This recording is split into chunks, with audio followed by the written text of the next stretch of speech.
આવો દાઈબેન. હા, આજે હું તને સગર્ભાવસ્થામાં જોખમો વિશે માહિતી આપું. તો દાઈબેન, તમે જ સમજાવો. તમે તાલીમ લીધી છે ને? હા, તાલીમ લીધી છે ને. હું સમજાવું છું. સગર્ભાવસ્થામાં જોખમી ચિહ્નો તમારા કુટુંબના લોકો પણ ઓળખી શકે છે. સગર્ભાવસ્થા દરમિયાન જરા પણ લોહી પડે કે સુવાવડ થઈ ગયા પછી વધુ લોહી પડે તો બેનને ગંભીર જોખમ હોઈ શકે.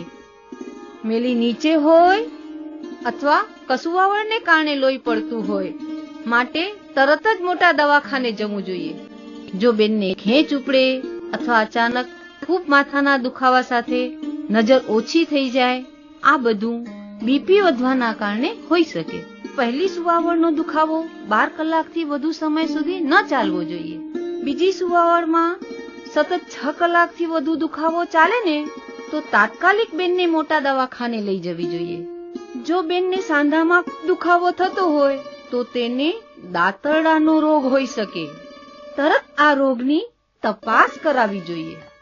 અધૂરા મહિને ખૂબ જ પેટમાં દુખે કે પાણી પડે, વધુ પડતી અશક્તિ અથવા પગમાં સોજા આવે તે પણ જોખમી છે.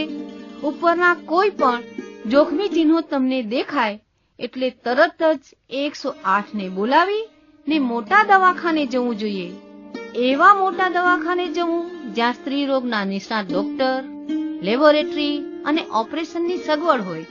બીજું ખાસ ધ્યાન રાખવું કે જ્ઞાતિનો દાખલો, બીપીએલ કાર્ડ, રાષ્ટ્રીય સ્વાસ્થ્ય વીમા યોજનાનું કાર્ડ, આ બધું સાથે લઈને જ જવું, જેથી તમને સરકાર તરફથી મળતી મફત સેવાનો લાભ તાત્કાલિક મળી શકે.